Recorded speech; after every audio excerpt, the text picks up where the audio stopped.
কথা বলবো। আজকে 4-5টা দিন ধরে আমরা কাজ করছি এই ফুলছড়ি এরিয়াতে। ডোর টু ডোর প্রোগ্রাম করেছি, পশ্চিম সাইড করেছি, পূর্ব সাইড করেছি, নোয়াগাঁও চৌমুনি অবধি আমাদের ডোর টু ডোর প্রোগ্রাম শেষ হয়েছে। আজও আমাদের টাউন এরিয়াতে আমরা ডোর টু ডোর প্রোগ্রাম করার কথা ছিল, যদিও আমাদের অন্য জায়গাতে প্রোগ্রাম সেটিং থাকার কারণে আমরা করতে পারিনি। বন্ধুগণ, আমি বলতে চাই আমাদের এই এরিয়াগুলোতে আমি ভেবেছিলাম আগে ত্রিপুরা রাজ্যে শুধু তিতাসাদের নাকি গরিব অবস্থা, অচল অবস্থা ভেবেছিলাম, কিন্তু জোরপূজার প্রোগ্রামের মাঝখানে আমি দেখেছি যে এই কয়েকটা দিন কমলপুর মিউনিসিপ্যালিটি এই টাউন ব্যান্ডগুলোতে আমি জোরপূজার প্রোগ্রাম করার পর দেখেছি বাঙালি ব্যান্ডের অনেক মা ভাই বোনরা অনেক গরিব, বাসস্থান নেই, বিভিন্ন প্রবলেম, ওদের পানীয় জলের ব্যবস্থা এইসব এখনই এই মিউনিসিপ্যালিটি এরিয়াতে ড্রেনের যে নোংরা সবকিছু দেখা যাচ্ছে বন্ধুগণ। তাই আমি বলতে চাই আমাদের এই এরিয়াগুলোতে আপনারা আমাকে সুযোগ দিন, সুযোগ যদি দেন তাহলে আমি কাজ করতে আমার খুবই ইচ্ছা হচ্ছে। কেন এই এরিয়াগুলোতে আমি কোনোদিন ভাবিনি, আমি দীর্ঘ বছর কমলপুরে থেকে গিয়েছি, কিন্তু আমি এত দুর্বল, এত গরিব শ্রেণীর অংশের লোক আছে বলে আমি ভাবতাম না। কিন্তু আমি ডোর টু ডোর প্রোগ্রামের মাধ্যমে আমি বুঝতে পেরেছি এই এরিয়াতে এমনই এত গরিব শ্রেণীর, অনেক গরিব শ্রেণীর অংশের লোক আছেন। তাই ওদের জন্য আমি কাজ করতে চাই বন্ধুগণ। আপনারা যদি সুযোগ দিন আমাকে, আমি কাজ করব। সব আমরা একচুয়ালি রাজনৈতিক আমরা করতে আসিনি, আমরা সোশ্যাল ওয়ার্ক করে এসেছি এতদিন ধরে। সোশ্যাল ওয়ার্কের মাধ্যমে আমরা গণতন্ত্রের দেশ, এখানে রাজনৈতিক ছাড়া কোন জায়গায় আমরা পৌঁছাতে পারিনি। তাই আমি আজকে রাজনৈতিকে বের হতে হয়েছে বন্ধুগণ। তাই আপনাদের সহযোগিতা লাগে, আপনারা সহযোগিতা করুন, সাহায্য করুন। আপনাদের সহযোগিতার মাধ্যমে আমরাও যাতে সুযোগ পাই কাজ করার জন্য। সব মহিলা মা ভাই বোনদেরকে আমি আমন্ত্রণ করতে চাই আমাদের ত্রিপুরা মথা হইতে। মহারাজ যেহেতু আমাকে ক্যান্ডিডেট বানিয়ে দেওয়া হয়েছে আপনাদের এই 45 কনস্টিটিউয়েন্সিতে, আমি এই এত বড় কাজকে কিভাবে আমি সবার যে বাধা পাচ্ছে না, অনেক জায়গাতে আমরা গেলে আমাদের সাথে কথা বলতে পারছে না, অনেক মা, অনেক ভাইরা, বেকার ভাইরা চোখে জল ফেলাচ্ছে। আমি কোনদিন বুঝতে পারিনি, কিন্তু এই অল্প দিনের আমার কাজের মাধ্যমে, আমি ডোর টু ডোর প্রোগ্রাম করার মাধ্যমে আমি বুঝতে পেরেছি। কারণ আমরা কোন রাজ্যে আছি, কোন দেশে আছি, আমরা এখন বুঝতে পেরেছি আমরা কোন পর্যায়ে পড়ে আছি। আমাদের কমলপুর এমনিতেই শুরু থেকে কমলপুর সাব ডিভিশনকে বিশেষ করে আগরতলা ত্রিপুরা রাজ্যের রাজধানীর লোকেরা খুব কমন চেনে। কেননা আমাদের এই রাজ্যের কোনো উন্নতি নেই, আমাদের এই কমলপুর সাব ডিভিশনে কোনো উন্নত হয়নি, কোনো কিছু আমরা আমাদেরকে চেনার মতো, পরিচিত হওয়ার মতন কাজ আমাদের কোনো কিছুই করা হয়নি। তাই আমাদেরকে লোক চিনতে পারছে না। তাই একটা বছর ধরে আমরা বিভিন্ন রাজনীতি করে এসেছি বন্ধুগণ। একবার দেখুন, মহারাজ আমাদের সবার সাথে আছে, সবার সাথে আমাদের সঙ্গ দিলেন। সারা ত্রিপুরা রাজ্যে আমাদের 42টা ক্যান্ডিডেট দেওয়া হয়েছে। তিতাসা শুধু নয়, এখানে সব জাতিকে মিশিয়ে আমাদেরকে ক্যান্ডিডেট দেওয়া হয়েছে। আসুন, আপনারাও আসুন আমাদের সাথে, সবাই আমরা হাতে হাত মিলিয়ে কাজ করব বন্ধুগণ। তাই আমি আমার সংক্ষিপ্ত বক্তব্য এখানে শেষ করলাম। আপনাদের কাছে আবারও হাত জোর করছি, আমার মার্কায় ভোট দিয়ে আমাকে আপনারা জয়যুক্ত করুন। ধন্যবাদ। ত্রিপুরা মথা মন্দির, গোবাংলা মহারাজা মন্দির। সহযোগিতা যদি না পাই আমি কাজ করতে পারবো না। তাই আপনাদের কাছে আমি আবারও হাত জোর করছি। আমাদের ত্রিপুরা মথার যে চিহ্ন হচ্ছে আনারস চিহ্নে ভোট দিয়ে আমাকে জয়যুক্ত করার জন্য আপনাদেরকে আমি আহ্বান জানাচ্ছি। তাই বেশি কথা বলতে চাচ্ছি না। আমাদের আরো প্রোগ্রাম আছে, সময় একেবারেই কম পেয়েছি। আমরা অনেকদিন যদি একটা মাস যদি আমরা পেতাম, কমলপুর এরিয়া সব কোনায় কোনায় গিয়ে আমরা মহারাজের বার্তা দিতে পারতাম, কিন্তু আমাদের সময় একেবারেই কম পেয়েছি। তাই আমরা সব জায়গাগুলোতে আমরা গিয়ে মহারাজার যে তীব্রমথার যে পার্টির কাজ আমরা করতে পারছি না। বন্ধুগণ, যারা আপনারা ঘরে বসে আছেন এখনো এই ফুলসরি এরিয়ার, যারা আমাদের মিটিং এ সামিল হতে পারছেন না, যারা বাড়িতে বসে আছেন, আপনাদের উপর আমি অনুরোধ করছি আপনারা সবাই আসুন। আমরা এখানে কোনো সাম্প্রদায়িক দল নই। আমাদের তীব্রমথা শুধু তীব্রাসারের জন্য নয়, আপনাদের সবাইকে নিয়ে আমরা ত্রিপুরা রাজ্যে বাস করতে চাই। এবং টিসিএফ বলে আমাদের এই ত্রিপুরা রাজ্যে একটা সংগঠন করা হয়েছে। ওখানে আমাদের মণিপুরি বেল, বেঙ্গলি বেল, হিন্দুস্তানি বেল, মুসলিম বেল, সব বেলকে নিয়ে ওই টিসিএফ ত্রিপুরা সিটিজেন ফেডারেশন একটা সংগঠন করা হয়েছে। বন্ধুগণ, এই সংগঠনের মধ্যে আমাদের এই কমলপুর সাব ডিভিশনের মধ্যে আমাদের বিশ্বজিৎ মজুমদার স্যারও ওখানে একজন টিসিএফ এর মেম্বার, সেন্ট্রাল টিসিএফ মেম্বার। তাই আপনারা আসুন, হাতে হাত মিলান, আমরা সবাই যাতে হাতে হাত মিলিয়ে একসাথে কাজ করতে পারি। তাই আমি আপনাদেরকে আহ্বান জানাচ্ছি, আমন্ত্রণ জানাচ্ছি, আমাদের সাথে আসুন। আমরা কোনদিন জাতির ভেদাভেদ করিনি, কোনো দলের ভেদাভেদ করিনি। তাই আমরা একসাথে চলতে চাই। যে বেকার ভাইদেরকে যারা চাকরির অভাব, এখন চাকরি পাচ্ছে না, আমাদের ওদের জন্য আমাদের মহারাজ একটা ইস্তিহার তৈরি করা হয়েছে। সরকার গঠন করার পর আমাদের ইস্তিহার অনুযায়ী আমরা কাজ করব এবং সকল বেকারদের চাকরির জন্য, মা বোনেদের, যে অনেক বৃদ্ধ মহিলা, বৃদ্ধ পুরুষ সবার যে বাধা পাচ্ছে না, অনেক জায়গাতে আমরা গেলে আমাদের সাথে কথা বলতে পারছে না, অনেক মা, অনেক ভাইরা, বেকার ভাইরা চোখে জল ফেলাচ্ছে। আমি কোনদিন বুঝতে পারিনি, কিন্তু এই অল্প দিনের আমার কাজের মাধ্যমে, আমি দল প্রোগ্রাম করার মাধ্যমে আমি বুঝতে পেরেছি। কারণ আমরা আর ভয় করার কোনো বিষয় নয়। আমরা আপনাদের সাথে আছি, আমাদের সাথে আমাদের মহারাজ আছে, তীব্রমথা পার্টি আছে।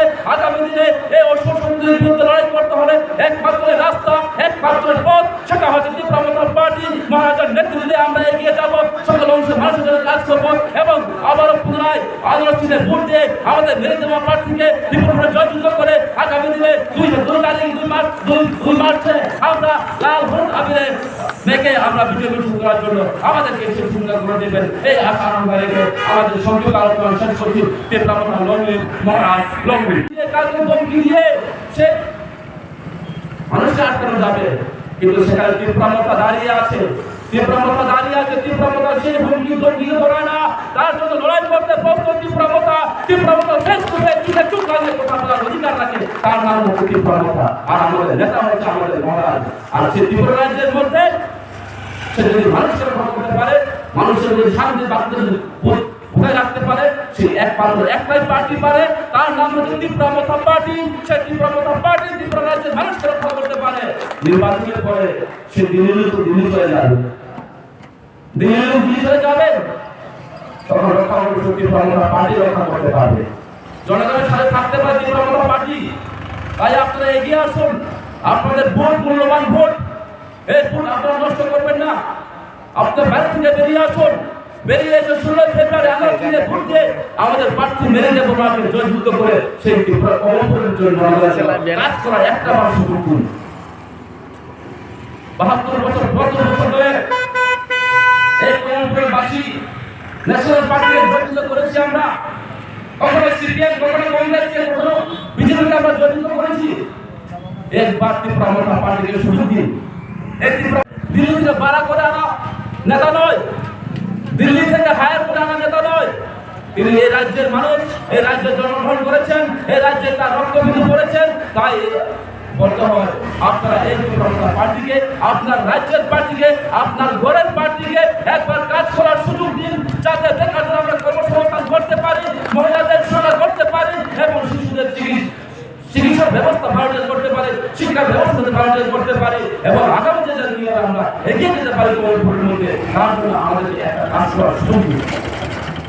আমি ত্রিপুরা পার্টি লিস্টের আমরা বলেছি, যদি আমরা ত্রিপুরা পার্টি ক্ষমতায় আসতে পারি, যদি আমরা ক্ষমতায় আসতে পারি, তাহলে শিক্ষার জন্য আমরা ন্যূনতম 5 লাখ টাকা লোন দিব, ফ্রি অফ কস্ট আমরা সেখানে এডুকেশন চালু করব। আজকে এই 5 বছরের বিজেপি আমলে পড়াশোনা করার জন্য স্কুলে ভর্তি হতে হয় 1000 টাকা দিয়ে, ফি দিয়ে ভর্তি হতে হয়। আজকে কি অবস্থা চলছে ত্রিপুরা রাজ্যের কর্মপুরের মধ্যে? শিক্ষার জন্য এডুকেশনের জন্য আজকে টাকা দিতে হয়। আমরা তাই ইসলামে বলেছি, যদি আমরা ক্ষমতায় আসি, আমরা ফ্রি অফ কস্ট এডুকেশনের ব্যবস্থা করবো আমরা, এবং ন্যূনতম লোন 5 লাখ টাকা আমরা দেবো। এটা আমাদের ইসলামে লেখা আছে। তা আমরা 150 দিনের মধ্যে সেটা আমরা কার্যকরী করবো। 1 বছর নয়, 2 বছর নয়, 150 দিনের মধ্যে আমরা সেগুলো কার্যকরী করে দেখাবো, এবং যদি আমরা ক্ষমতায় আসি সেগুলোকে আমরা পূরণ করবো।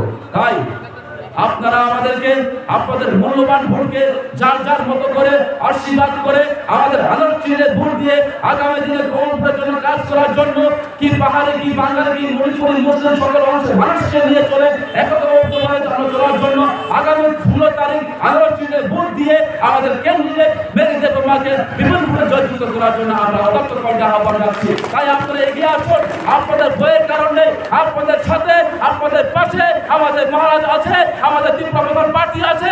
আপনারা ব্যারিকেড বেরিয়ে আপনারা এগিয়ে আসুন, আমাদের হাতকে শক্তি করুন, এবং আগামী দিনে লড়াইয়ের জন্য আপনার সামিল হন। এই লড়াই হবে জুমলাবাজি সরকারের বিরুদ্ধে লড়াই, এই লড়াই হচ্ছে বেকার মারার বিজেপির বিরুদ্ধে, এই লড়াই হচ্ছে মহিলাদের সুরক্ষিত না রাখার বিজেপির বিরুদ্ধে লড়াই, এই লড়াই হচ্ছে খাদ্যের লড়াই, এই লড়াই হচ্ছে ভাতা থাকার লড়াই, বাক্সতা ফ্রি আনার লড়াই, গণতন্ত্র পুনরুদ্ধার করার লড়াই। এই লড়াই আপনার সামিল হন, আপনার ঘরে থাকবেন না। যদি আপনার ঘরে থাকেন তাতে সেই আপনারা জানেন না, সেই রক্ত দিলে যদি আপনার ছেলেটা সুস্থ হয়ে আছে, তাহলে আপনারা কেন জাতপাত নিয়ে, জাতপাতের রাজনীতি নিয়ে কেন এই সব কাজ করছেন? নিজেকে আগে তৈরি করুন, তারপরে রাজনৈতিক জনগণের সেবা করার চিন্তা করবেন। এর আগে কোনো চিন্তা করে লাভ নেই। পাহাড়ি অংশের জনগণ তো বলেনি যে হিন্দু মুসলমান পশ্চিমা সম্প্রদায়ের জনগণকে এবং বাঙালি অংশের জনগণের উপরে আক্রমণ করব। কেন এই অবস্থা? আপনারা দেখেছেন গতকালকে একটা ঘটনা হয়েছিল, যারা পশ্চিমা সম্প্রদায়ের জনগণ ওদেরকে গুলি বলেছিল। এটা হচ্ছে রাজনৈতিক কর্তব্য। আপনারা কোথায় গিয়েছেন? এখানে আছে নির্বাচন কমিশন, আমাদের অনুরোধ করার বিষয় নয়, নির্বাচন কমিশন দেখবেন। এটাই শেষ কথা। আপনাদেরকে বলতে চাই, সুন্দর সুস্থভাবে মানুষের ভাবাবেগকে শ্রদ্ধা জানিয়ে রাজনীতি আজকে বিপর্যয়ের মুখে আছেন। সাধারণ জনগণের কোনো কাজ হয়নি। সাধারণ জনগণ আজকে ত্রিপুরা রাজ্যের যে পঞ্চায়েত নির্বাচন হয়েছে, সেই পঞ্চায়েত নির্বাচনে 93% প্রতিদ্বন্দ্বিতায় জয়লাভ করেছে। কোনো জায়গায় বলেন মেম্বার প্রধানরা জনগণের সাথে সরাসরি বলে থাকেন, আমরা তো তোমাদের বুথে জয়যুক্ত হয়নি, আমরা যা করি আপনারা দেখবেন।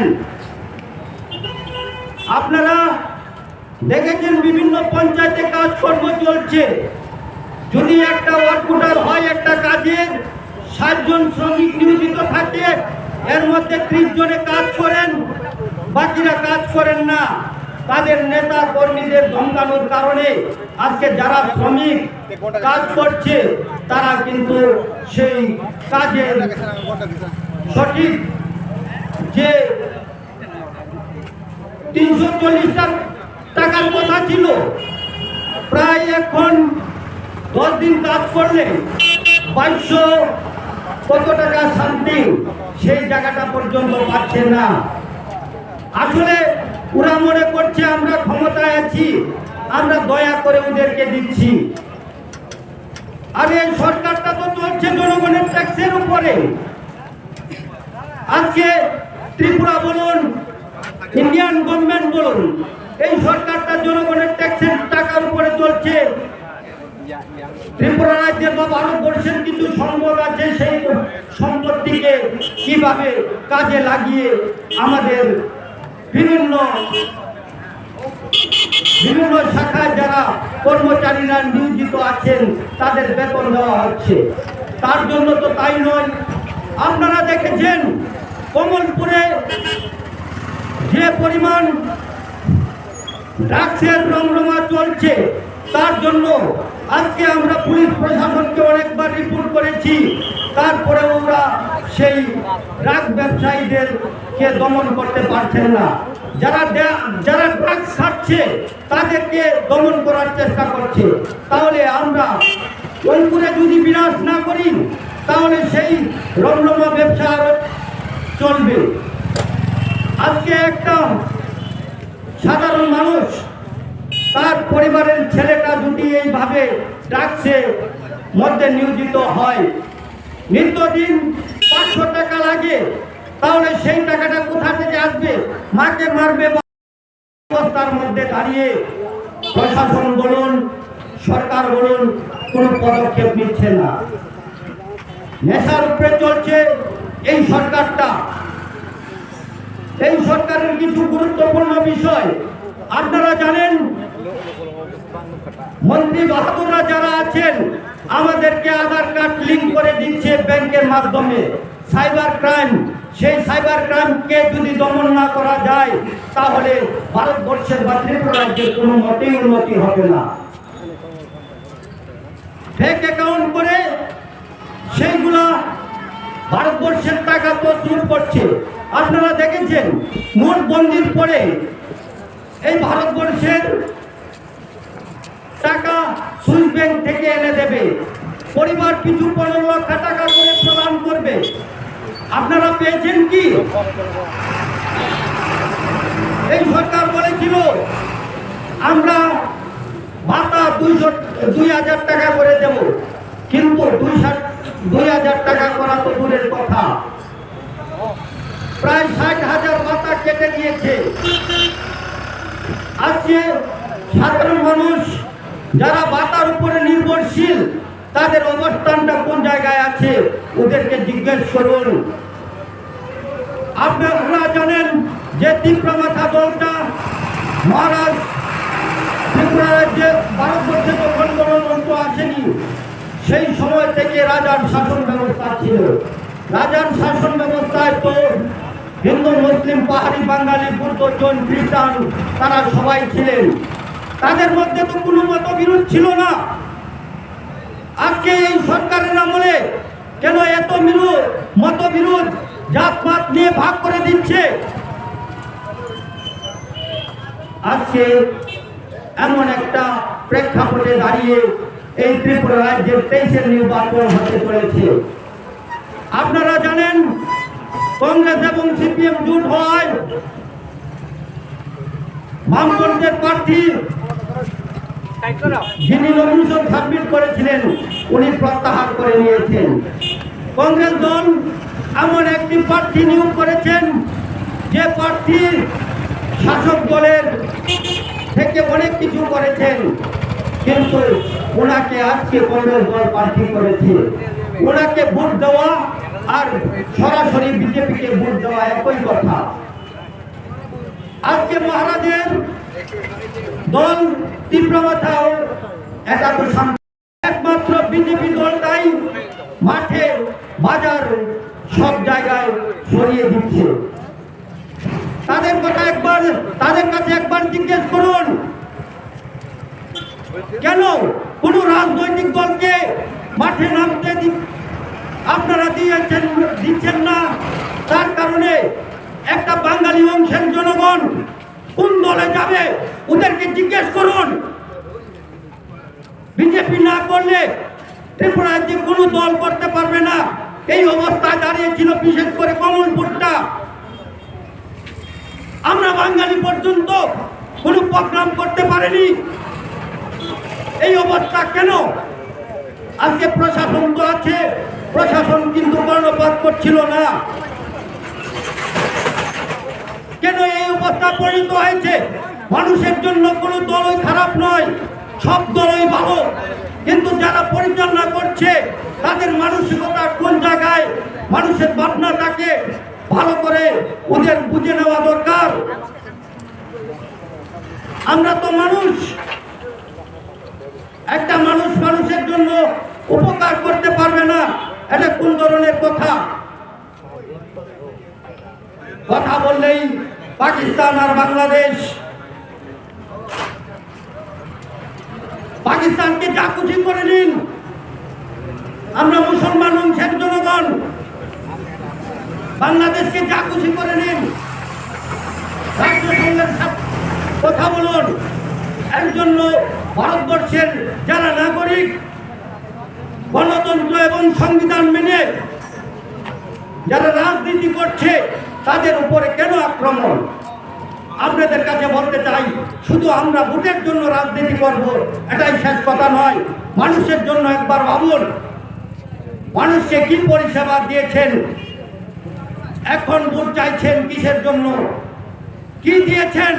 মানুষকে গড়ে ফেলে রেখে দিয়েছেন। আপনারা এখনো বলছেন ভোটের পরে দেখা যাবে। আরক্ষা দপ্তরের কর্মীকে পর্যন্ত আপনারা হুমকি দিচ্ছেন।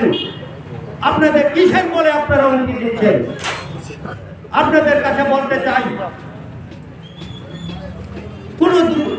কোন বিরোধী দলের ফ্ল্যাগ থাকতে পারবে না, আপনাদের ফ্ল্যাগ ওই শেষ কথা।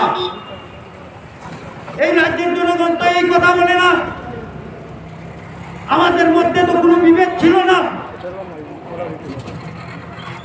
আমরা এমনকি শ্রাদ্ধ থেকে আরম্ভ করে পূজা সব কিছুতেই নিমন্ত্রণ পেলে যাই। যুব নেতার দাদু মারা গিয়েছে, সেই জায়গায় নিমন্ত্রণ করেছিল, সেই জায়গায়ও গিয়েছি।